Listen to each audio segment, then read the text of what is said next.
반갑습니다. 반갑습니다. 우리 박 집사님도 오셨네. 언제 오셨어요 또? 제가 어렸을 때 대한민국은 참 못 살았어요. 제가 초등학교 들어갔었을 때 우리 국민소득이 100달러 간신히 넘었어요. 그러니까 지금 거의 3만 불대에 와 있거든요. 자, 말이 안 되게 우리 참 못 살았었습니다. 제 아버지는 이북에서 혼자 넘어오셨어요.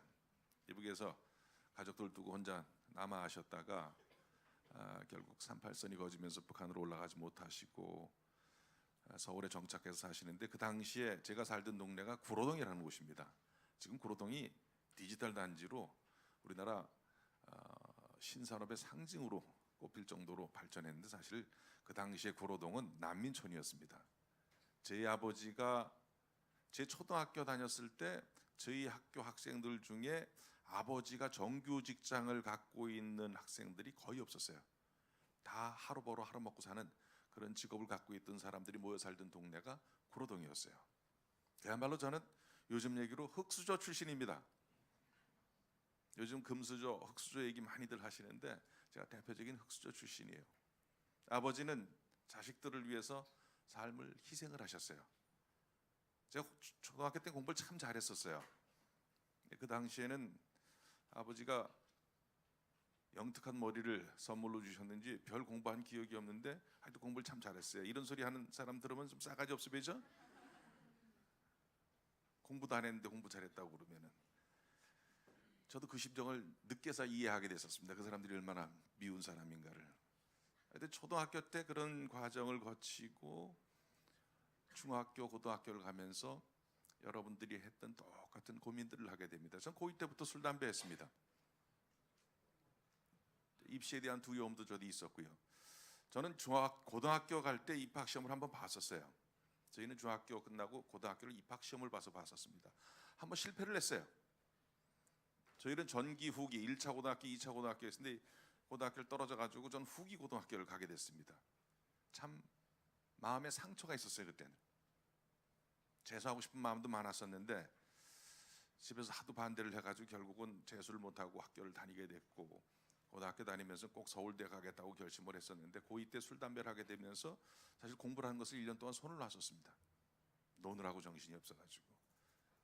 그래서 결국 제가 원했던 대학도 가지 못하고 그랬는데, 그렇게 하고 대학은 들어갔습니다만 대학교 1학년 때 그 하나밖에 없던 아버님께서 사고로 돌아가셨어요. 1학년 때부터 전 집에 가장이 돼버린 거예요. 제가 돈을 벌면서 공부를 해야 되는, 밑에 여동생 둘이 있고, 저희 어머니 아직도 살아계신데 어머니는 평생 돈 한 번 벌어본 적 없어요. 그때부터 가장으로서의 삶을 살면서 공부를 한다는 게 쉽지 않았는데, 다행스러웠던 것은, 저한테는 다행스러웠던 거예요. 우리 국가엔 비극이었는데 제가 대학교 다닐 때는 박정희 대통령 시절인데 늘 학교가 데모 때문에 제대로 공부를 해본 기억이 없어요. 4년 중에 2년을 군인들이 문을 지켜줘가지고 학교를 들어가 보지 못하고 리포트 써가지고 학점 받고 했던 게 제 대학 생활이었습니다. 이게 저한테는 사실은 훗날 큰 고통의 원인이었지만 이것으로 인해서 저는 굉장히 크게 제가 점프할 수 있는 기회가 됩니다. 무슨 말이냐면요, 저는 대학교를 졸업하고 바로 유학을 가버렸어요. 그것도 박사과정으로 미국으로 유학을 갔어요. 유학을 갔었던 이유 중에 하나가 저희 아버지가 늘 살아계시면서 저한테 하셨던 이야기 중에 하나가 우리 아들도 이런 사람이 됐었으면 좋겠다. 이런 사람이 키스트에 있는 박사님들이었어요. 그 당시에 키스트에는 외국에서 유치한 과학자들이 있었는데 그분들한테는 아파트도 드리고, 그 아파트에 들어가면은요, 지금이야 당연한 얘기지만 그 당시에 대한민국에서 볼 수 없었던 에어컨이 있었어요. 그 얘기를 하시면서 박사가 되면 이렇게 아파트도 주고 에어컨도 쓸 수 있고 최고의 대우를 받으면서 살 수 있단다. 그리고 저를 키스트의 앞마당에 데려가서, 그 당시엔 서울이 지금보다 많이 추웠었습니다. 키스트의 겨울엔 꼭 그 연못에 얼음이 얼어가지고 그 안에 스케이트 탔던 기억이 지금도 납니다. 제가 5학년 때 구로동에서 종암동이라는 곳에 이사를 오면서 한 몇 년 동안 그곳에 스케이트 탔던 기억이 납니다. 그러면서 저한테 줬던 꿈이 너도 저렇게 공학 박사가 됐으면 좋겠다 하는 꿈을 주셨는데, 진짜 아무 유언 없이 사고로 대학교 1학년 때 돌아가시게 되면서 마음속에 늘 그것이 아버님의 유언처럼 생각이 들었었어요. 그게 유학을 간 유일한 동기였습니다. 참 철없는 도전이었습니다. 젊은 나이 25이라는 나이에 석사학위 한번 해보지 않고 대학교 4년 동안에 공부 한번 제대로 해보지 못하고 미국 가서 미국 애들이랑 같이 어깨를 겨누면서 싸운다는 것, 같이 공부한다는 것이 저한테는 굉장히 고통스러운 일이었습니다.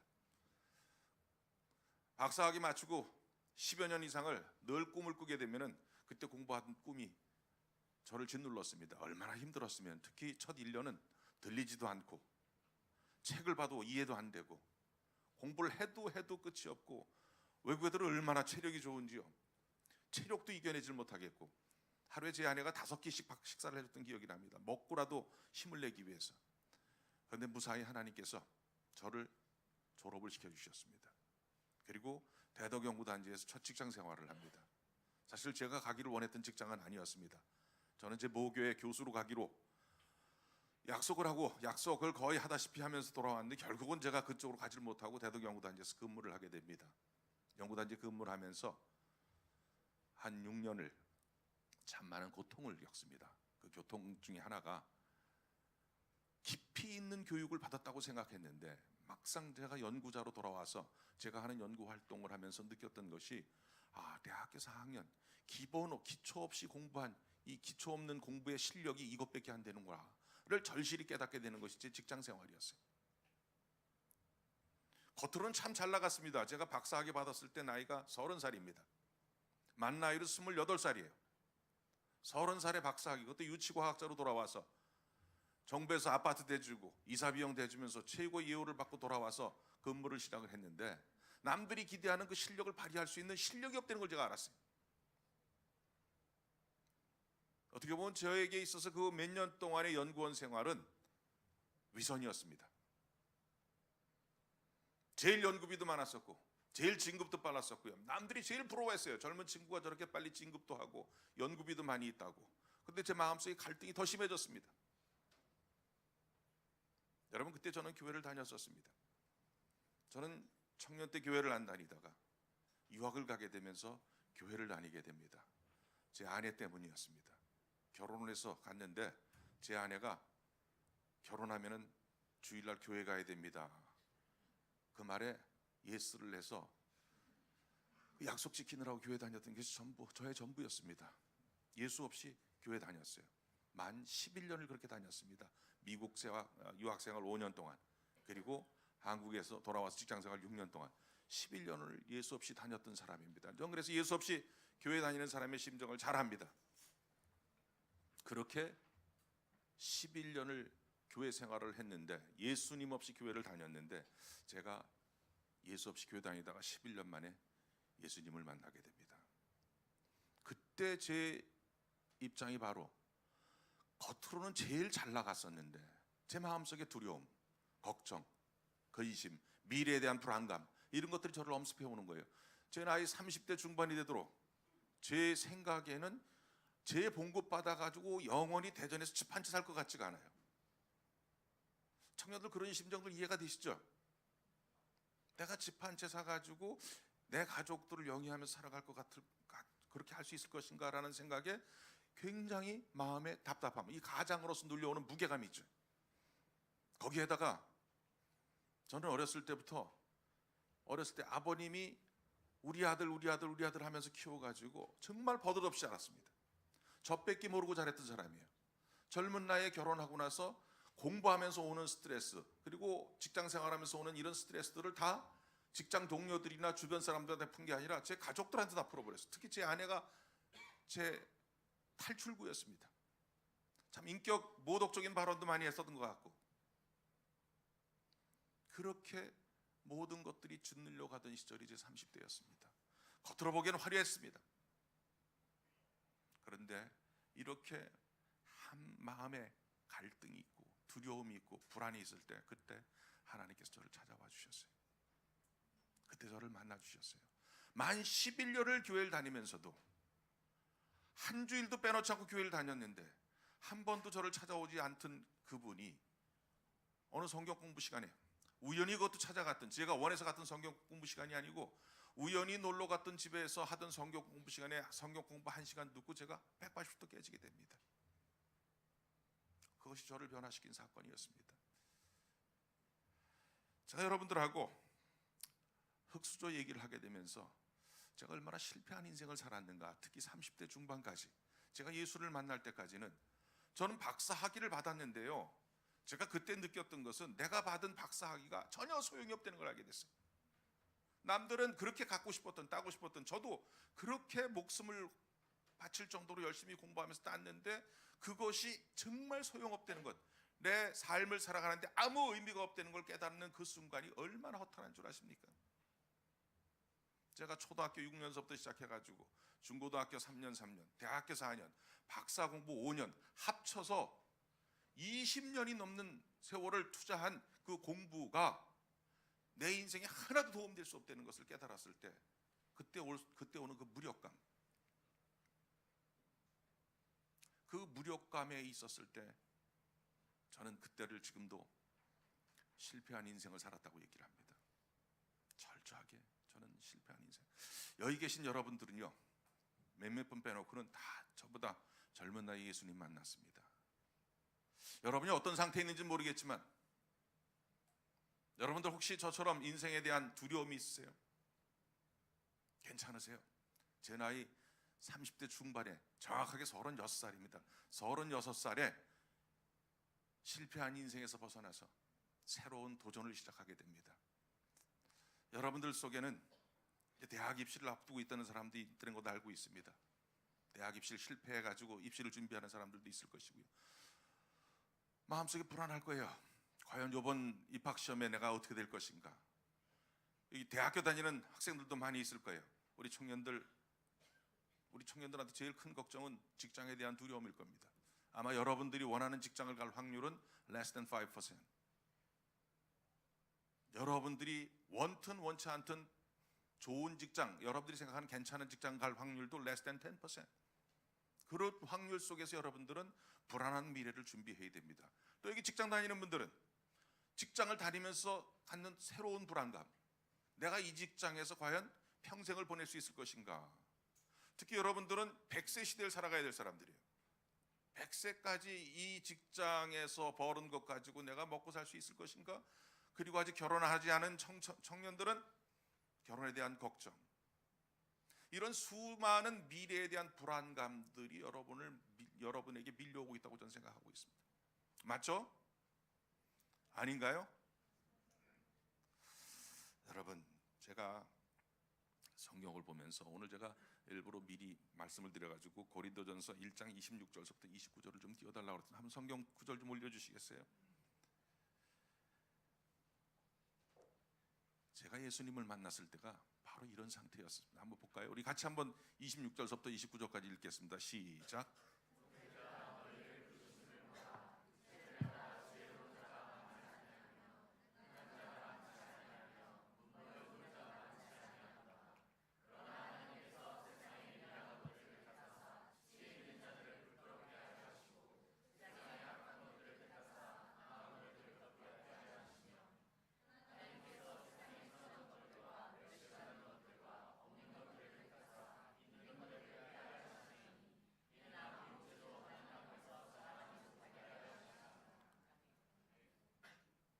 미련한 자를 택해서 지혜 있는 자를 부끄럽게 하시고, 약한 자를 택해서 강한 자들을 부끄럽게 하시고, 천한 자 멸시받는 자 없는 자들을 택해서 있는 자들을 패하게 하신다고 하셨어요.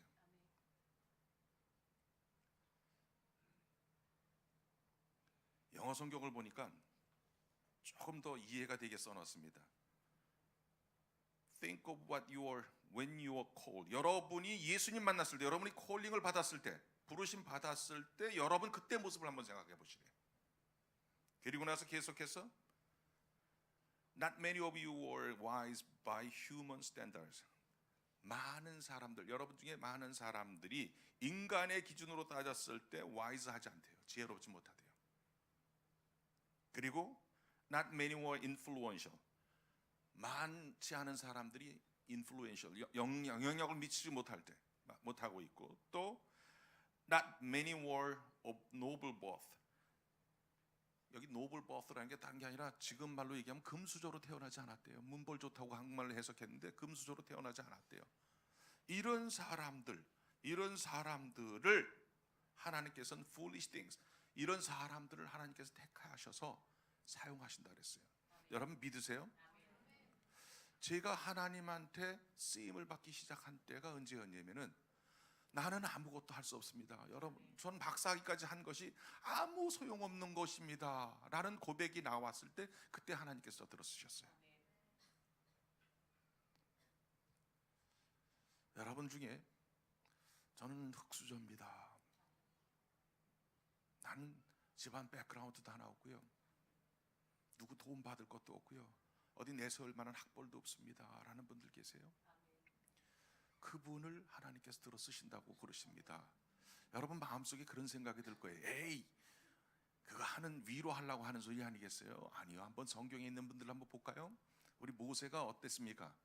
모세가 왕자였을 때 들었었습니까? 40년 동안에 낮고 해서 나는 아무것도 할 수 없습니다라는 고백이 나올 때 들었으셨어요. 여러분들이 아는 다윗, 여러분들은 다윗 대단한 분이에요. 맞아요. 다윗의 출생의 비밀들 한번 따져볼까요? 다윗은 올라가면 유다까지 올라갑니다. 유다의 자손에서 다윗이 나왔는데 유다가 어떤 사람입니까? 유다는요, 창녀 찾아갔다가 그 창녀가 자기 며느리였어요. 거기서 나온 자식들의 계보입니다. 그리고 다윗을 사무엘이 기름 부을 자를 찾으러 갔었을 때 다윗의 아버지인 이새가 소개했던 자녀들 속에 다윗은 껴있지도 않았었어요. 7 아들들을 다 데려왔는데 그때 다윗은 나가서 양치고 있었어요. 집에서도 소외받던 자식 다윗이었습니다. 사사기에 보면 유일한 여자 사사 하나가 등장합니다. 누굽니까? 누구죠? 드보라라는. 지금은 여자 사사 그러니까 여러분들이 이해가 가시겠지만 그 당시에 여자는 짐승 친구였습니다. 사람이 아니었어요. 지금도 그런 장면을 어디 가서 보실 수 있냐면 여러분 사우디아라비아 가서 보시면은 사우디아라비안 여기 계신 여러분들은 가서 여러분 스스로 밥도 먹질 못합니다. 꼭 남자가 동행을 해줘야 되고요. 남자가 동행을 해줘도 꼭 숨겨진 데 가서 먹어야 됩니다. 여러분들은 공중 버스도 퍼블릭 트랜스포테이션도 활용하지 못합니다. 왜냐하면 여러분들은 짐승이기 때문에. 그 당시가 그런 시절이었어요. 그런 드보라가 사사가 될 수 있었어요. 아니 구약 시대만 그런 게 아니에요. 신약 시대에 예수님의 제자들 12명 제자들이 어떤 사람들이었습니까? 거기 박사학위 받은 사람이 있었나요?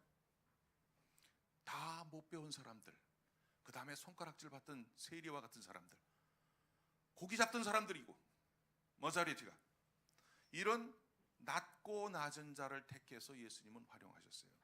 여러분들 마음속에 그런 생각이 들 거예요. 에이, 총장님 그때는 옛날 얘기고요. 그 당시에는 옛날 얘기고 지금 언론 발표도 못 보세요. 요새 금수저 아니면 안 된다는 것 수도 없이 언론에 그런 얘기들이 나오는데 총장님이 그건 옛날 얘기를 하시는 거고 지금은 금수저 아니면 안 돼요. 여러분 마음속에 그런 질문이 없을지 모르겠어요. 아니에요. 제가 분명히 몇 가지 예를 들어 드릴게요. 지금 우리가 너무 뼈 껍데기만 보고 있어요. 너무 표면만 보고 있어요. 그래, 맞아요. 이 강남 지역하고 분당에 가면은 서울대 연고대 출신 합격자가 높아요. 다른 데보다 훨씬 높아요. 저희 학교에도 많이 들어와 있어요. 그래서요, 영어로 so what? 옛날처럼 서울대 연고대 스카이 대학을 나오면은 취직이 보장이 되나요? 옛날도 보장이 안 됐지만 이젠 스카이 나왔다는 게 의미가 없어요. 그래서 그 사람들이 스카이 들어갔다고 금수저 자식이었기 때문에 그렇게 된 거예요? 그렇게 된 게 뭔 그런 의미가 있습니까? 이거 사실은 사단이 우리 언론 통해 가지고 잘못 플레이하고 있어요. 하나님의 말씀은요, 쓰여질 그때나 지금이나 똑같이 적용된다는 걸 믿으시기 바랍니다. 지금도 하나님께서는 약한 자를 들어 쓰시려고 하시고요. 저는 제가 잘 나갈 때 들어 쓴 게 아니라 제가 아무것도 할 수 없습니다. 마태복음에 보면은요, 마태복음 산상수훈 첫 번째, 제자들을 산에 올라가서 가르치신 첫 번째 말씀, 산상수훈의 첫 번째 말씀이 팔복에 관한 얘기입니다. 팔복 얘기 중에 첫 번째 얘기가 뭔 줄 아세요? 심령이 가난한 자는 복이 있나니 천국이 저희 것임이니라. 심령이 가난한 자, 심령이 가난한 자, 저는 그렇게 해석해요. 주님, 전 아무것도 할 수 없습니다. 주님 도움 없이는 존재할 수 없는 사람이다라는 고백이 나올 때가 심령이 가난할 때예요. 여러분, 그런 고백 나오세요? 저는요, 큰 학교를 경영합니다.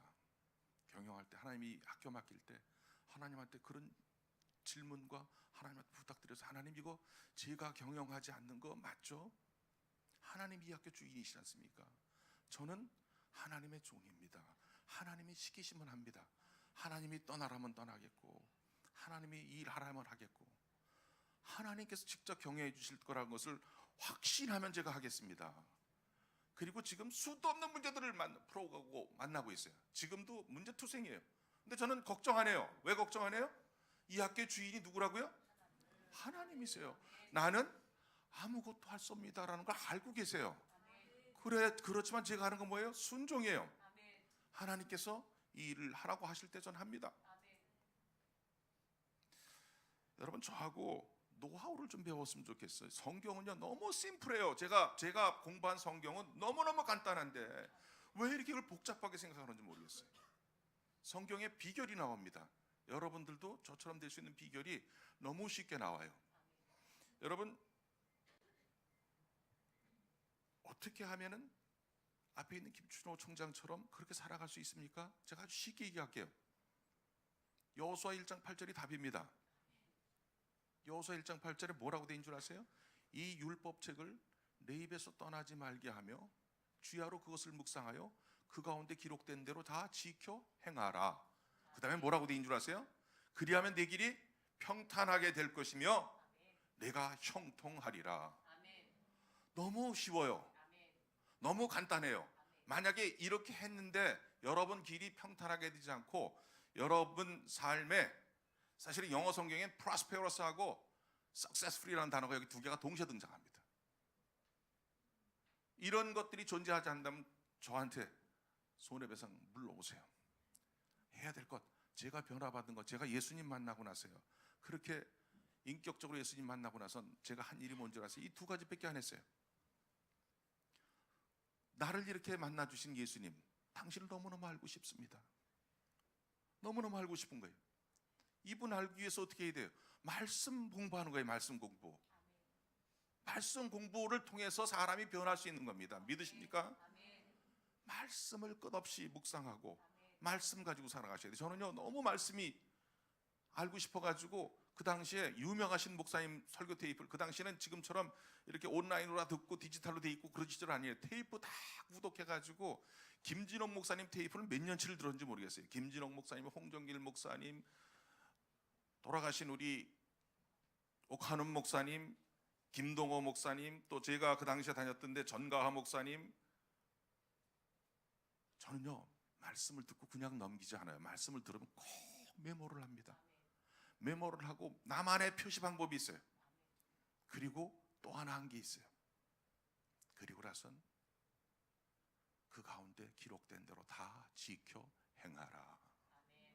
여러분, 크리스찬은 삶이에요. 말씀 많이 알고 있고 머리만 무거워지면 뭐 할 거예요? 이게 가슴으로 움직여야 될 거 아니에요. 가슴으로. 머리에서 가슴까지 30cm의 여행을 시작하셔야 됩니다. 그리고 그것을 삶으로 살아내기 위해서 몸부림치셔야 돼요. 이거 내가 해야 될 역할이에요. 내가 해야 될 역할. 저 그 두 가지 했어요. 말씀 묵상하고, 그리고 그 말씀 배운 대로 저한테 깨달음 주신 대로 살라고 발버림치고 있어요. 지금도 똑같아요. 여러분, 우리에게는 하나님께서 예수 그리스도를 영접하는 순간에 성령님을 선물로 주셨습니다. 믿으시죠? 그 성령님 이 안에 계신 거 믿으시죠? 그 성령님의 역할이 뭔 줄 아세요? 그런 말씀을 볼 수 있도록 도와주시고, 그 말씀을 볼 때 깨달음을 주십니다. 그리고 그 깨달음 받은 대로 살 수 있도록 도와주시는 분이 바로 그분인 걸 믿으시기 바랍니다. 그래서 쉬지 않고 기도해라고 그러는 거예요. 쉬지 않고 기도하라는 게 딴 게 아니라 여러분처럼 오늘 나와서 이렇게 같이 기도하는 것도 필요하지만, 또 골방에 가서 무릎 꿇고 시간 내서 기도하는 것도 필요하지만, 교회에 나와서 기도하는 것도 중요하지만, 더 중요한 거는요, 24시간 365일 그분이 내 안에 계신 걸 느끼고 사는 게 더 중요한 거예요. 그게 기도예요. 그게 기도. 호흡하는 거예요. 호흡. 그분이 나하고 함께 하시고 내가 그분과 호흡을 하고 있는데, 여러분 그런 영화 보셔야 되겠어요? 그런 행동 하실 수 있어요? 나하고 함께 계시는데, 지금 보고 계시는데, 그분이 여러분을 컨트롤할 수 있도록 여러분은 그분하고 열어놓고 긴밀하게 교통하셔야 됩니다. 그게 기도입니다. 제가 많은 말씀 중에서 결정적으로 저는 여러 성경 구절을 일부러 요즘 외우고 있습니다. 외우는데 늘 외우는 성경 구절 하나를 오늘 제가 여러분들한테, 제가 이 구절을 통해서 여러분들도 저와 같은 축복을 누리시길 바랍니다 라는 마음을 가지고 그 구절을 가져왔습니다. 이 구절은 제가 영어 성경 중에 NLT 번역을 가져왔어요. NLT 번역을 가져왔는데, 우리 마태복음 6장 33절 좀 올려주시기 바랍니다. 우리 한 목소리로 영어가 되시든 안 되시든 같이 합독을 하기로 하겠습니다. 시작.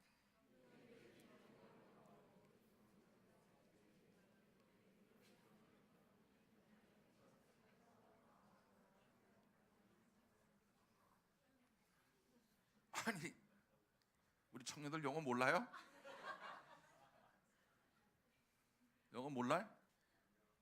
자, 다시 한번 이번에 좀 세게 크게 읽습니다. 시작.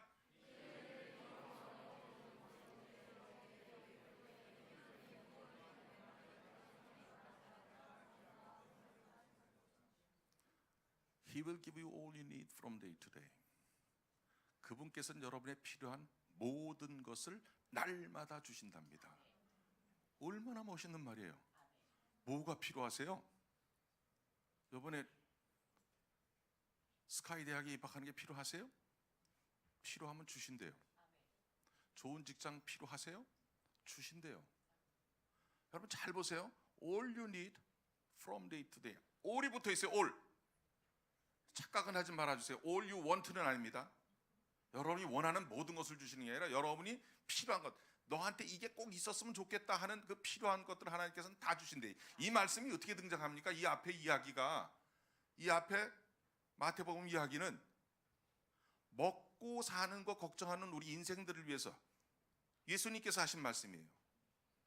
너희는 공중의 새를 봐라. 심지도 않고 거두지도 않고 창고에 모아들이지도 않아도 하나님이 기르신다. 그리고 들의 백합화를 봐라. 수고도 아니하고 길쌈도 아니하는데 저렇게 멋있는 옷을 입혀주신다. 하물며 너희 인간들, 내가 내 사랑을 가지고 내 형상을 함께 창조한 너희들에게 이런 것들을 안 해줄까 보랴 하면서 내린 결론입니다. He will give you all you need from day to day. 날마다 필요한 모든 것을 주신답니다. 근데 문제는 그냥 그렇게 주시지 조건이 붙어 있어요. 조건. 이 조건 두 개만 여러분 충족시키면 됩니다. 아주 심플해요. 성경은 다시 한번 말하지만 너무너무 간단합니다. 두 가지예요. If you live for him. 누굴 위해 살아가신다면요? 그분을 위해 살아가신다면은, 한번 여쭤봅시다. 여러분 누굴 위해 살아가십니까? 나는 진짜 주님을 위해 살아간다. 손 한번 들어보세요. 안 들은 분들은 그러면 누굴 위해 살아가는 거예요? 여러분 여기서 자신 있게 손 못 들 거면은 여러분의 필요한 모든 거 채워주시지 못하는 거 아시죠? 이게 조건이기 때문에. 근데 많은 크리스찬들이 live for me예요. 나를 위해 살아가세요. 내가 하는 기도도, 내가 드리는 예배도 for him이 아니라 내가 잘 되기 위해서, 내 가족이 잘 되기 위해서, 내 자녀가 잘 되기 위해서, 내가 이번에 좋은 학교에 들어가기 위해서, 취직하기 위해서, 다 나를 위한 기도를 하고 있단 말이에요. 그거 하지 말래요. 아니에요. 기도하세요. 여러분들 대학교를 진학하는 거 위해서 기도하셔야 되고 사업을 위해서 기도하셔야 되는데 항상 그 기도를 하실 때는 하나가 더 붙어야 돼요. 내게 건강 주십시오. 왜 건강 주셔야 돼요? 내가 하나님께 영광 돌리는 삶 살기 위해서 건강하게 해주십시오. 왜 여러분들 자녀 잘 돼야 돼요? 내 자녀들을 통해서 하나님 나라 확장하는 일꾼 만들기 하기 위해서 자녀들을 축복해 주십시오. 이게 올바른 기도예요. 아무 목적도 없이 그저 내 거 달라고만 기도하지 마세요. 하나님 그거 기도하지 말라는 게 아니라 기도에는 주기도문에 기도의 순서까지 가르쳐 주셨어요. 제일 먼저 뭐부터 해야 되는 겁니까? 주기도문 어떻게 시작합니까? 이름이 거룩히 여김을 받으시는 게 첫 번째 여러분 기도해야 돼요. 그분의 이름이 땅에 떨어진 그분 이름이 거룩히 여김을 받을 수 있도록 해야 될 것이 우리가 첫 번째 기도예요. 그리고 나서 그분 나라 기도하는 겁니다. 그분 나라가 내게 먼저 이루어지고요. 그리고 우리 가정에 이루어지고 내 직장에 이루어지고 우리 학교 내에 이루어질 수 있도록 그렇게 쓰임받는 제가 되고 싶습니다. 이게 두 번째 기도고요. 그리고 세 번째가 뜻이 하늘에서 준 것 같이 땅에서도 이루어지이다. 하나님의 뜻 찾으셔야 돼요. 내 생각, 내 꿈, 내 계획. 하나님 내가 이번에 서울대를 가야만 이렇게 되니까 서울대 가야 됩니다. 이게 아니라 서울대를 가든 연대를 가든 지방에 있는 국립대학을 가든 어느 대학을 가든지 하나님의 뜻을 구하는 길에 저를 보내주시길 바랍니다 하고 기도를 하셔야 돼요. 예수님이 여러분 샤머니즘적으로 예수님을 도구로 활용하지 마시길 바랍니다. 미안한 얘기지만 많은 크리스찬들이 그렇게 하고 있어요. Live for me. 아니요, live for him. 그분을 위해서 내가 살아간다면은 하나님께서 내게 필요한 모든 것 다 만들어 주신다고 합니다. 두 번째 조건이 있습니다. Make the kingdom of God your primary concern. 하나님 나라 만드는 게 여러분 첫 번째 관심사래요. 제가 지난번에 와서도 복음 얘기를 하고 갔습니다. 저는 어디 가든지 복음 얘기를 합니다. 제가 변한 거는 복음 때문에 변했습니다. 복음에는 능력이 있었습니다. 나를 변화시키고 그리고 저를 예수님이 하셨던 그 일을 대신하게 시키시는 거예요. 그게 복음의 능력이에요. 근데 그 복음을 제가 반쪽 복음 얘기를 혹시 제 얘기 몇 번 지금 눈에 띄는데 제가 그 얘기했는지 기억하시는 분 계실지 모르겠어요. 많은 사람들이 반쪽 복음에 묶여 있어요. 복음은요, 하나님께서 여러분들과 저를 위해서 하신 일이에요. 뭘 하셨어요? 우리 죄를 해결하기 위해서 독생자 아들을 이 세상에 보내주셔가지고 공의로우신 하나님께서 그 공의를 이루기 위해서 자기의 아들을 이 세상에 보내서 우리 대신 피 흘려 죽게 만드신 사건이에요. 믿으시죠? 그것이 없으면은 하나님의 공의가 완성이 될 수가 없어요. 누구나 잘못을 했으면은 감옥 가야 돼요. 그럼 여기 다 감옥 가셔야 돼요. 근데 감옥 안 가셨잖아요. 그럼 이제 해결 어떻게 할 거예요? 누군가가 공의로 해결을 해줘야 되는데 그 공의로우신 하나님께서 자기 자식을 보내신 거예요. 외아들 독생자 예수 그리스도를 이 세상에 보내가지고 내 죄를 위해서 십자가에 못 박혀 돌아가신 사건이, 이건 여러분 의지하고 관계없이 여러분들은 예수 그리스도의 자녀가 되는 축복을 하나님께서 강제로 여러분한테 주신 거나 마찬가지예요. 믿으시죠? 여러분이 잘나서 교회 열심히 출석해서 주신 것 아니에요. 여러분이나 저나 다 하나님의 은혜로 하나님의 자녀가 되는 권세를 허락받았어요. 근데 여기서 자꾸 끝나면 안 돼요. 이 다음에 하나가 더 있다니까요. 오늘 아까 전도사님 갈라디아서 2장 20절 외우셨어요. 저기 늘 로마서 12장 1절부터 얘기를 합니다. 로마서 12장 1절에 예수 믿은 사람들에게 하시는 얘기예요. 그러므로 형제들아, 내가 하나님의 모든 자비하심으로 너희를 권하노니 너희 몸을 하나님이 기뻐하시는 거룩한 산 제물로 드리라. 이것이 너희가 드릴 영적 예배니라. 여러분과 저는 제물 되는 거예요. 아멘. 여러분, 하나님께서 여러분과 저를 값없이 구원해 주셨는데 이젠 제 역할이 있어요. 그건 하나님 입장에서 역할은 끝났고요. 제 입장에서는 나를 매일같이 제물 되게 만드는 삶을 살 수 있도록 몸부림치셔야 되는 겁니다. 이게 우리한테 있어야 돼요. 이게 그것을 갈라디아 2장 20절은 이렇게 얘기를 하는 거예요. 내가 그리스도와 함께 십자가에 못 박혔나니 그런즉 이제는 내가 사는 것이 아니요 오직 내 안에 그리스도께서 사시는 것이라. 여러분, 내가 십자가에 함께 그분하고 못 박힌 거예요. 그분이 못 박힌 것을 믿는 순간에 여러분과 저는 십자가에 못 박혔다는 것을 믿으시기 바랍니다. 못 박혔어요. 근데 못 박히고 났으면 우리가 죽었어야 되는데 안 죽어버려요. 여러분, 원래 침례교에서는 침례를 시켜요. 그 의미가 뭐냐면 죽었다는 의미예요. 그랬다 다시 살아났다는 의미거든요. 죽어야 되는데 이게 한 번 죽었다고, 한 번 그렇게 죽었다고 우리가 죽으면 되는데 죽질 않으니까 갈라디아서 2장 20절에 영어 성경 NIV에 보면은 I have been crucified with Christ. have been이란 현재 완료형을 썼어요. 이 의미가 뭐냐면요, 내가 예수 그리스도를 영접하는 순간에 내가 그리스도와 함께 십자가에 못 박혀 죽은 거 맞고요. 그리고 나서 have been crucified, 계속해서 crucified 돼야 되는 거예요. 사도 바울은 이거를 나는 날마다 죽노라고 표현했어요. 여러분들과 저는 계속 살아 있어요. 그래서 자꾸 내 거를 찾아요. 누구도 예외는 없어요. 여기 계신 목사님도, 여기 전도사님들도, 이 얘기를 하는 저도 살아 있어요. 이게 죽을 때까지, 사실은 우리가 완전히 죽는 날은 이제 하늘나라 갈 때예요. 그때까지 계속 우리는 몸부림을 쳐야 되는 거예요. 그렇게 살 수 있도록, 우리 삶을 통해서 보여줄 수 있도록. 자, 두 가지 오늘 제가 여러분들하고 하나님께서 여러분 필요한 모든 거 채워주신대요. 조건이 두 가지라 그랬어요.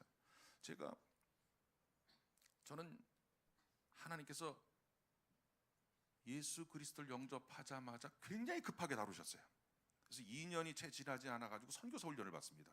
교회 11년을 허당으로 다녔던 사람이, 성경 한번 제대로 못 읽었던 사람한테 하나님께서 저를 선교사 훈련을 시키시더라고요. 1년 동안 선교사 훈련을 받고, 그때가 94년도입니다. 선교사 훈련을 받고 나서 강한 드라이빙을 거십니다. 저는 선교사 훈련 끝났는데 선교지로 나가지를 못했습니다. 자신이 없었어요.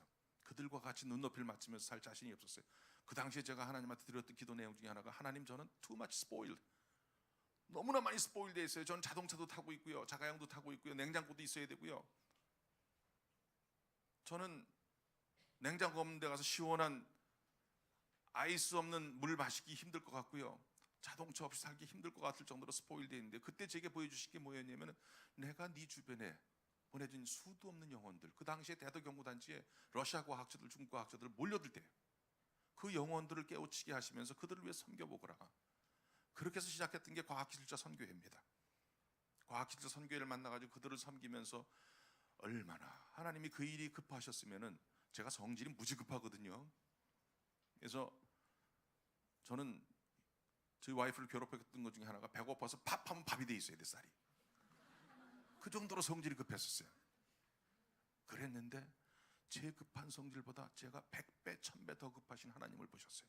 그 영혼들이 얼마나 불쌍하셨으면. 저는 열을 계획했는데 하나님께서 1000을 만들고 10,000을 만드는 걸 보시면서, 그러면서 그 과학기술자 선교회를 통해서 많은 중국인들에게 복음이 전해지기 시작하고, 여러 가지 루트를 통해서 러시아 사람들을 섬기게 되고, 그러다가 우리가 생각지도 못했던 영어 예배, 러시아 예배, 중국 예배를 다 드리게 되고, 하나님께서 있을 수 없는 일, 하나님께서 필요한 사람들을 다 붙여주시면서 제 계획보다, 제 생각했던 것보다 1000배, 10,000배를 채워가시면서 이뤄가시는 것들을 제가 경험했던 사람입니다. 하나님께서 경험하게 하신 거예요. 그리고 나서 저를 마무리 단계, 이제 그 단체가 더 커지기 위해서는 누가 잘 정돈을 하고 정리해야 될 장로님이 필요했어요. 그 장로님을 세우시고 저를 밀어내셨어요. 그러면서 주신 직업이 42살 나이에 국가기관의 기관장, 연구원의 원장을 시켰어요. 그 당시에는 전자부품 종합기술연구소 소장이었죠. 4대 소장을 시키시고, 제가 연구원으로 바꿔서 원구원장을 제가 합쳐서 9년을 합니다. 제가 3번 연임을 합니다. 3연임을 한 기관에서. 그 당시에 그게 기록이었습니다. 아마 지금도 그 기록은 제가 최장수 기록을 갖고 있을 거예요. 그 다음에 제가 다 따져보질 않았는데, 문제는 제가 2번 연임을 할 때까지는 인간적인 노력을 했었습니다. 저를 알려야겠고. 근데 하나님께서 2번 연임을 했을 때, 그때 제 나이가 40대 중반입니다. 그때 제 마음속에 감동을 주신 게, 너 언제까지 너를 위해서 기도할 거니? 너는 마태복음 6장 33절을 얘기를 하면서 너는 왜 그것을 위해서 기도하니? 그것이 내가 너에게 그것 채워줄 거라고 너 믿음이 없니? 이런 물음을 하시는 거예요, 질문을. 그러면서 그때 제가 하나님한테 드렸던 기도가, 하나님, 제 직장을 위해서는 제 직장을 위해서는 죄송해요 하나님, 이렇게 그 순간에 맞게 코멘트까지 나왔습니다. 그래서 제 직장을 위해서 기도하지 않겠습니다. 하나님께서 저에게 가라는 곳으로, 열어주시는 곳으로 가겠습니다. 하나님이 떠나라면 떠나겠고, 그리고 나서 제 새 여정이 시작됩니다. 여러분, 제가 김대중 대통령 시절에 연구원장을 2번을 합니다. 그리고 정권이 바뀝니다. 노무현 대통령이 들어섰는데, 노무현 대통령 시절에는 어느 직장이든지 공기업에 기관장을 연임하는 일이 거의 없었습니다. 워낙 보내실 분이 많아가지고 이 사람 저 사람 보내야 되는데 연임한다는 건 생각도 못할 때, 저도 생각도 안 했었어요. 더군다나 저는 그 전 정권에서 연임까지 했었는데 당연히 때 되면 떠나야죠. 이제 하나님께서 골라주시는데 가겠습니다 하는 생각을 하고 있었는데, 어느 날 제 연구원이 산업자원부에 소속되어 있거든요. 산업자원부 차관님이 저를 부르시더니 조용히 문을 닫으시더니, 김 원장님 그동안 참 고생을 많이 하셨는데, 깜짝 놀랐어요. 그래서 빨리 나가려는 줄 알고, 그게 아니라 저보고 혹시 한 번 더 하실 생각 없으세요? 이거는 어마어마한 충격적인 그 당시의 뉴스였습니다. 아니, 대통령이 하지 말라는데, 번외 사람 많겠다는데 2번 한 사람을 3번 시킨다는 건 있을 수 없는 일이거든요. 너무 충격적이었어요. 얼마나 좋은 일이에요. 그래서 저는 당연히 시켜주면 하겠지만 그게 쉬운 일이 아니지 않습니까? 압니다. 우리도 쉬운 일이 아닌 거 아는데 원장님 너무 잘하고 계셔가지고 우리가 한번 건의해 보려고 합니다. 근데 먼저 본인의 동의를 받기 위해서 말씀을 드리는 겁니다. 그래서 저는 무조건 웰컴입니다. 이분이 청와대 가서 그걸 풀어오셨어요. 김춘호 원장이 한 번 더 해야 될 이유를 풀어오셔가지고 제가 사면임을 하게 됩니다. 하나님한테 제가 이렇게 안 하겠습니다, 이 기도 안 하겠습니다 했는데 하나님께서는 사면임으로 답을 하셨어요. 제가 사면임을 해가지고 진행하고 있는 동안에 저한테 오명, 그 당시 아주대 총장님이십니다. 아주대 총장님께서 저한테 전화하셨어요. 그 전에 장관을 3번 하셨던 분이에요. 최신부 장관부터 시작해서 교통부 장관, 그 다음에 건설교통부 장관, 합쳐져 있는 부서의 장관까지 하셨던 분인데, 아주대 총장을 하실 때 저한테 전화를 하셨는데, 전화도 직접 하셨어요. 그 높으신 분이 비서를 통해서 한 것도 아니고 직접 전화를 하셔가지고, 김 원장 나 좀 도와줄 수 있겠어? 얘기를 들어봤더니 도와드릴 수 있는 거고 서로 윈윈할 수 있는 거예요. 그래서 저희 연구원이랑 아주대랑 같이 프로젝트 하나 개발하는 건데 열심히 해서 도와드렸어요. 그래서 성공했어요. 근데 어느 날 이분이 갑자기 과학기술부총리로 가시는 거예요. 총장을 하시다 중간에 과학부총리 되셔가지고 저를 부르시더라고요. 신세도 졌는데 내가 도와줄 것 좀 없나? 그래가지고, 그 당시엔 사실 저희 연구소가 잘 나갈 때예요. 그래서 특별히 도울 게 없는데요. 그랬더니 그분께서 저한테 주신 숙제 중에 하나가, 사실은 저한테 주신 선물이에요. 미국 뉴욕주 입대 스토니브룩 총장이 곧 한국 방문하는데 그 학교랑 MOU 맺고 앞으로 계속 관계를 맺으면서 했으면 좋겠네. 그 학교가 내 모교인데 공대가 굉장히 세고, 특히 더블리 본인이 전기공학과 출신이세요. 그 전기공학과가 강한 학교라네. 그래서 부총리가 얘기를 하는데 제가 당연히 그렇게 하겠습니다 해가지고, 그분들 왔을 때 우리 연구원 초청하고 MOU도 하고 제가 방문도 하고 왔다 갔다 하면서 총장이랑도 친해지고 공대 학장이랑도 친해졌어요. 그리고 또 저는 잊혀졌습니다. 저 연구원 원장 아마 1년에서 1년 반 정도 남겨놨을 때입니다. 3기 한 번 하면 임기가 3년이거든요. 몇몇 크리스천 장로님들, 대학 교수님으로 있는 장로님들이 저를 찾아오셨어요. 원장님, 저희가 우즈베키스탄에서 사실은 선교를 위해서 IT 컨퍼런스를 하는데 자금이 좀 필요한데 좀 후원 좀 하실 수 있겠습니까? 그래서 제가 선교를 위해서 한다는 소리에 얼른 우리 담당 실장 불러가지고 1,000만 원만 후원 좀 했으면 좋겠다 해가지고 1,000만 원 후원을 해주게 됩니다. 후원을 받고 나서 이분들이 어떤 생각이 들었는지 갑자기 저한테 이왕 후원까지 해주신 길에 오셔서 키노 스피치 한번 해주셨으면 좋겠습니다. 듣고 나니까 저는 우즈베키스탄을 가본 적이 없어요. 좋은 기회다, 한번 갔으면 좋겠다. 그래서 가겠습니다. 그러고 갔습니다. 그 자리에 누가 오셨냐면은 많은 크리스천 장로님들, 집사님들이 오셔서 섬기고 하시는데, 그 중에 한 분이 건국대학교 정보통신 대학장님이 오신 거예요. 오셨다가 제 키노트 스피치를 들으시고 이분 마음에 감동을 주신 거예요. 저 양반 우리 학교로 스카우트 해와야겠다.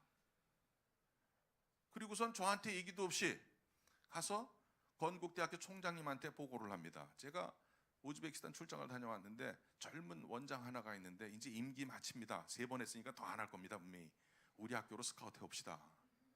그 얘기를 했는데, 그 얘기를 들으신 총장님 성함이 바로 오명 총장님이십니다. 그분이 과기부총리 마치고 가 계신 곳이 건국대학교 총장이에요. 전 거기 가 계신 줄 몰랐어요. 그 복을 받으시고 이분께서 자네들이 원하면 스카우트와 난 동의하게. 그러니까 이 정보통신대학장님이 처장님들하고 학장님 몇 분을 모시고 제 방을 찾아왔어요. 제가 오명 총장님한테 건의드렸습니다. 허락하셨습니다. 원장님만 원하시면 원장님 임기 끝나시면 우리 학교로 오십시오. 저는 건대 간다고 기도해 본 적도 없고요. 2년이라고는 그 앞으로 제가 천호동 살았었으니까 옛날에 차 타고 다녀본 2년밖에 없어요. 그런데 하나님께서 건대로 이끄시더라고요. 제가 오명 총장이 계시다는 소리를 듣고 전화 드렸어요. 그랬더니 그분 전화가 정확하게 이거였습니다. 내가 만약 자네 뽑아온다 그랬으면 다 반대했을 거네.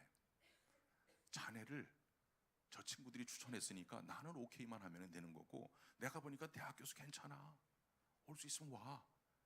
그게 인연이 돼가지고 가게 됩니다. 그래서 저하고 전혀 인연도 없었던, 생각 한 번 안 했던 직장을 갑니다. 하나님의 응답이셨습니다. 하나님의 계획이셨습니다. 제가 하나님, 저는 마태복음 6장 33절을 의지해서 당신을 위해 살고 그리고 하나님 나라 확장하는 데 쓰임받는 일꾼 되겠습니다. 이것만 생각하고 있었는데 하나님께서는 제 길을 열어주셨어요. 그리고 건대를 갔습니다. 건대를 갔는데 제가 사실은 제 모교의 교수로 갈 거를 갖다가 하나님께서 2번이나 길을 막으셨어요. 그 교수님들이 저를 오라고, 모교 교수로 오라고 연구원 시절에 그랬는데 교수님끼리 안에서 분란이 일어났어요. 그쪽 반대편에서 뽑으려는 친구도 못 뽑고 저도 못 뽑고 하면서 2번째는 제가 저보고 또 이제 합의됐으니까 오라 그러는데 일부러 제가 안 갔었습니다. 하여튼 그런 와중에 사실은 제 대학교 마치고 유학 갈 때 꿈이 대학 교수 되는 거였었거든요. 시프레스에서 대학 교수 되겠다는 거. 왜 돼야 되는지도 생각도 없이 대학 교수 하겠다고 그랬었는데 하나님께서는 그 막연했던 생각을 대학 교수로 부르는 게 아니라 대학 교수 겸 부총장으로 데려가십니다. 여러분, 순종만 하시면요, 하나님께서는 여러분이 생각하셨던 것, 기대하신 것들 훨씬 이상을 주신다는 것을 믿으시길 바랍니다. 갔는데요, 가자마자 저한테 준 숙제가, 자네 뉴욕 주립대 스토니브룩 대학 총장하고 공대 학장 잘 알지? 예, 당연히 알죠. 제가 원장 때 여러 번 뵀었고 왔다 갔다 했으니까요. 아무래도 한국의 미국 대학을 초청해서 데려온다는데 내가 보기엔 불가능해.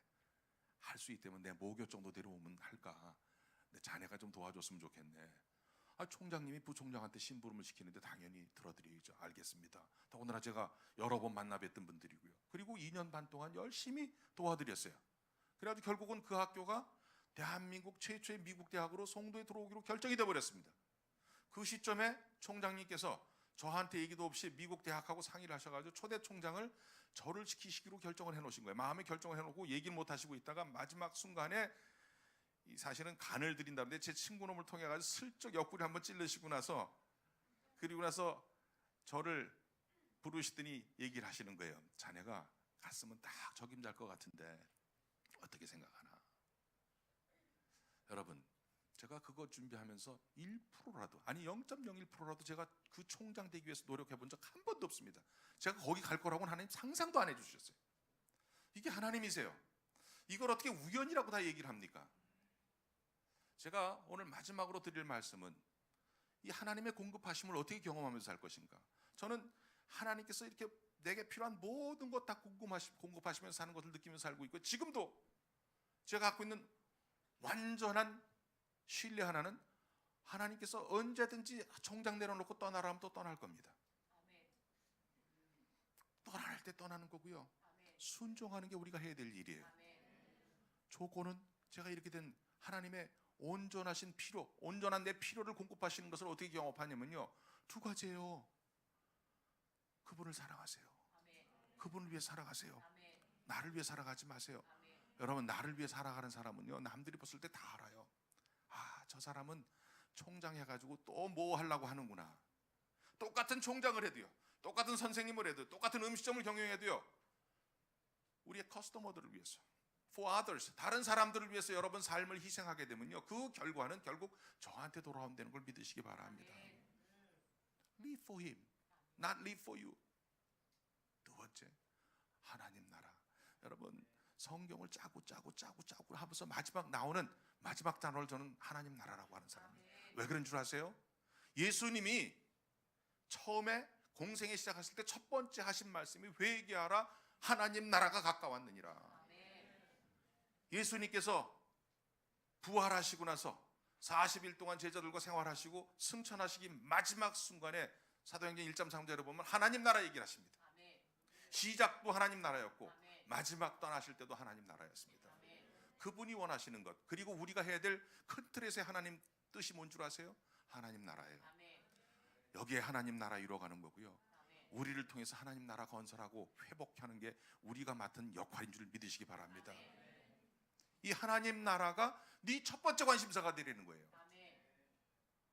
내가 이번에 대학교 가는 게 첫 번째 관심사가 아니고, 내가 좋은 직장 얻는 게 첫 번째 관심사가 아니고, 내가 이번에 사업해서 돈 버는 게 첫 번째 관심사가 아니고, 그 첫 번째 관심사를 방향을 돌려달라는 거예요. 이게 우리가 얘기하는 우선순위예요. 이 우선순위를 지켜주시면은 여러분의 인생은 누가 책임지십니까?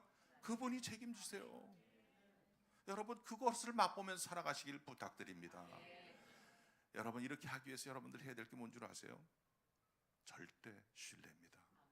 절대 신뢰. 여러분이 대학교 떨어졌을 때도 그분을 신뢰하시길 바랍니다. 그 가운데도 하나님 뜻이 있으시고요, 여러분 사업이 어렵게 됐을 때도 그분을 신뢰하시길 바랍니다.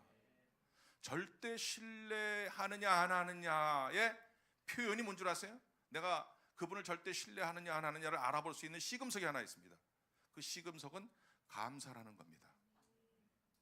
감사를 하는데요, 데살로니가전서 5장 16절부터 18절에 마지막 18절을 감사 얘기하면서 영어 성경에 Give thanks in any circumstances, 어떤 환경에서든지 감사를 드리래요.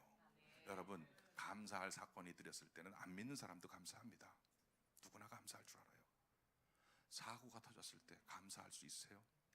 여러분, 이때 감사를 못 하시는 분들은 하나님 절대 신뢰하는 거 아닙니다. 2주 전에 제가 베트남 출장을 다녀왔습니다. 베트남 출장을 들어갔는데 4개국을 순방을 하다 베트남 출장은 아침에 들어갔다 저녁 때 싱가포르로 나와야 되는데 들어가면서 입국이 거절됐어요. 이유는 제 여권 만료 기간이 6개월이 안 남았다고 시비를 걸더라고요. 근데 저는 알았어요, 이 친구들이 왜 그러려고 하는지. 저는 그때 제가 한 행동은 딱 하나예요. 하나님, 들어가든 못 들어가든 주님께서 알아서 하시고 저는 기도합니다. 여러분, 그 순간에 저는 감사를 드렸어요. 막으시는 것도 하나님의 뜻이에요. 그때 화가 나가지고 옛날 같았으면 화냈을 거예요. 나쁜 놈의 자식들, 어떻게 너희 나라를 위해서 들어가는데 나 안 가, 그럴 수도 있어요. 예수 믿기 초창기엔 저도 그랬어요. 성령님께서 제게 감사해라. 여러분, 결과요, 제가 들어갔습니다. 물론 들어갔는데 들어가건 안 들어가건 그건 하나님이 알아서 하시는 거예요. 결과는 제가 컨트롤하는 거 아니에요. 그건 그분한테 맡기고요. 단 우리가 컨트롤할 수 있는 게 뭐냐면 내 생각은 내가 컨트롤할 수 있어요. 내가 생각, 그 순간에 화내고 분내지 말고 그 순간을 감사할 수 있으셔야 됩니다. 아멘. 이게 절대 감사예요. 그분을 절대 신뢰하시는 분은 철저하게 어느 환경 속에서나 감사가 나와야 되는데, 여러분, 어려운 얘기인 줄 압니다. 어려운 얘기인 줄 아는데 우리한테는 우리를 도우시는 성령님이 이 안에 계십니다. 아멘. 젊은 청년들한테 마지막 한마디 하고 마칩니다. 여러분, 왜 하나님 난 들어쓰시지 않죠? 왜 총장님같이 저는 들어쓰시지 않으세요? 아니, 많은 사람들이 지금 훈련 중에 있을 텐데 여러분, 들어쓰시는데 꼭 조건이 있어요. 꼭 조건이. 여러분, 들어쓰시기 위해서 선제적으로 하나님의 뜻에 합당한 삶을 살게 되면 되는데, 그게 뭐냐면요, 디모데후서 보면은 2장 20절 21절에 그릇의 비유가 나옵니다. 이 중에는 금그릇이 있어요, 은그릇도 계세요, 나무 그릇도 있고요, 질그릇도 있고요. 상관하지 마세요. 하나님은 1달란트, 2달란트, 5달란트 다 다른 달란트 줬어요. 나는 금수 집안에 태어났습니다. 있어요. 나는 흙수저 집안에서 태어났습니다. 많아요. 근데 그거 하나도 중요한 거 아니에요. 하나님께서 들어 쓰시는 그릇은, 하나님께서 귀하게 쓰시는 그릇은 금그릇도 은그릇도 아니에요. 하나님께서 귀하게 쓰시는 그릇은 깨끗한 그릇인 줄 믿으시기 바랍니다. 여러분들이 먼저 깨끗해져야 돼요. 그래서 데살로니가전서 4장에 보면 4장 3절에 하나님의 뜻은 이것이니 너희의 거룩함이라 곧 음란을 버리고. 청년들 알아요, 어려운 거. 근데 여러분이 바뀌지 않으면 하나님께서는 여러분 들어 쓰시지 못합니다. 내가 트랜스폼이 돼야 돼. 저희 학교 구호가 History Makers, We Change the World. 역사를 바꾼 사람이 됩시다. 그렇게 해서 We Change the World, 세상을 바꿉시다. 그런데요, 세상을 어떻게 바꾸냐면요, 내가 바뀌지 않으면 세상은 안 바뀝니다. 여러분이 바뀌지 않으면요, 여러분 가정은 안 변하고요, 여러분 학교는 안 변하고요, 여러분 직장 안 변하고 대한민국 안 변합니다. 누구 얘기하지 마시고요, 여러분들이 먼저 하나님 뜻에 합당한 깨끗한 사람이 되시기를 간절히 부탁합니다. 여러분들을 통해서 하나님 나라가 크게 확장되는 그런 위대한 일들이 일어나길 기대하면서 제가 기도하겠습니다. 하나님 고맙고 감사합니다. 오늘 이 저녁 우리 청년들과 하나님 나라 이야기를 했고, 하나님께서 내게 무엇을, 내가 필요한 것들을 어떻게 공급하실 수 있는지 하나님의 아주 간단하고 너무 심플한 얘기들을 같이 나눴습니다. 그렇습니다. 너무 심플해서 우리한테 와닿지 않았는데, 오늘 하나님께서 내게 필요한 모든 것을 공급해 주시다는 것을, 하나님을 사랑하고 하나님 나라가 내 삶의 우선순위가 되면은 하나님께서 채워주시는 것을 믿고 오늘 그것을 실천하면서 결심할 수 있도록 도와주시옵소서. 그래서 인생 하나님께 온전히 맡겨버리고 그분 신뢰하면서 어떤 일이 벌어지든지 내 인생에서 그분께 감사하면서 살아갈 수 있는 축복된 인생으로 우리의 삶을 변화시켜 주시옵소서. 저희는 부족합니다. 성령님 의지합니다. 저를 도우셔서 이 일 가능할 수 있도록, 그래서 저를 통해서 하나님 나라를 확장시켜 주시옵소서. 함께 하실 걸 믿사옵며 예수님의 이름으로 감사하기도 드렸습니다.